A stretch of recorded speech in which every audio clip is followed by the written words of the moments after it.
Hello বন্ধুরা, আজকে এমন একটি গুণাগুণ সম্পন্ন ঔষধি গাছ নিয়ে আলোচনা করব যা খেলে সেক্সের সময় বৃদ্ধি করে, শুক্রাণু সংখ্যা অনেক গুণ বাড়ায়, পুরুষের বীর্যকে ঘন করে, অকাল বীর্যপাত রোধ করে। আশা করি আজকের এই ভিডিওটা আপনাদের জন্য খুবই গুরুত্বপূর্ণ হতে চলেছে, তাই ভিডিওটা না টেনে সম্পূর্ণ ভিডিওটা দেখার অনুরোধ রইল। কারণ ভিডিও শেষে বলা হয়েছে সেক্সের শিমুলের মূলের উপকারিতা কি, কিভাবে শিমুলের মূল খাবেন এবং কতটুকু কি পরিমাণ খাবেন। আপনি যদি আমাদের চ্যানেলটা সাবস্ক্রাইব না করে থাকেন, প্লিজ সাবস্ক্রাইব করে বেল বাটনটি বাজিয়ে রাখুন। প্রথমে জেনে নিই সেক্সের শিমুলের মূলের উপকারিতা কি।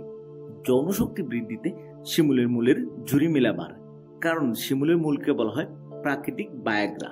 পুরুষের শুক্রাণু সংখ্যা অনেক গুণ বাড়ায়, পুরুষের বীর্যকে ঘন করে, যৌন ক্ষমতা বাড়ায়, সেক্সের সময় বৃদ্ধি করে, পুরুষের দ্রুত বীর্যপাত রোধ করে, শরীরের পেশিগুলোতে শক্তি সরবরাহ করে থাকে, মস্তিষ্কে থাকা লিবিডোকে উদ্দীপিত করে, ফলে যৌন চাহিদা তীব্র আকারে বৃদ্ধি পায়।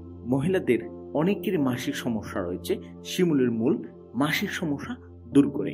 মহিলাদের শৈত্যপ্রদাহ, অতিরিক্ত ঋতুস্রাব অনেকেরই থেকে থাকে, শিমুলের মূল খেলে সেই ঋতুস্রাব নিয়ন্ত্রণ করে। এছাড়াও শিমুলের মূল কাঁচা খেলে দৃষ্টিশক্তি বৃদ্ধি পায়। শিমুলের মূলে থাকা ভিটামিন এ দৃষ্টিশক্তি বৃদ্ধিতে সাহায্য করে, রোগ প্রতিরোধ ক্ষমতা বাড়ায়। শিমুলের মূলে থাকা ভিটামিন সি রোগ প্রতিরোধ ক্ষমতা অনেকখানি বৃদ্ধি করতে সাহায্য করে। হজম শক্তি বৃদ্ধিতে শিমুলের মূলের ঝুরি মেলা বাড়ায়। শিমুলের মূলে থাকা ফাইবারও হজম শক্তিকে বৃদ্ধিতে সাহায্য করে। স্নায়বিক দুর্বলতা থাকলে শিমুলের মূল খেতে পারেন। ডায়রিয়া ও আমাশয় নিয়ন্ত্রণে শিমুলের মূল অনেকখানি উপকারী। প্রেসারের রোগীদের জন্য শিমুলের মূল খুবই গুরুত্বপূর্ণ। গর্ভবতী মায়ের বুকের দুধ বৃদ্ধিতে শিমুলের মূল অনেকখানি সাহায্য করে। এখন জানবো শিমুলের কোন অংশ খাবো, কি পরিমাণ শিমুলের মূল খাবেন এবং কিভাবে খাবেন। সম্পূর্ণ শিমুলের মূলের ছালটি উঠিয়ে কচি কচি করে কেটে রেখে দিন। সকালে খালি পেটে ঘুম থেকে উঠি কচি করা শিমুলের মূলগুলো খেয়ে নিন।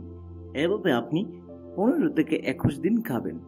দেখবেন সেক্সের সময় বৃদ্ধি পাচ্ছেন, শুক্রাণু সংখ্যা অনেক গুণ বেড়েছে, বীর্য ঘন হয়েছে, অল্প সময় যে বীর্যপাত হইতো সেটা রোধ হয়েছে। আপনি তৃপ্তি সহকারে আপনার স্ত্রীর সাথে মিলন করতে পেরেছেন। ভিডিওটা ভালো লাগলে একটা লাইক দিবেন এবং চ্যানেলটি সাবস্ক্রাইব করতে ভুলবেন না। কথা হবে অন্য কোনো ভিডিওতে। ভালো থাকুন, সুস্থ থাকুন। আল্লাহ হাফিজ।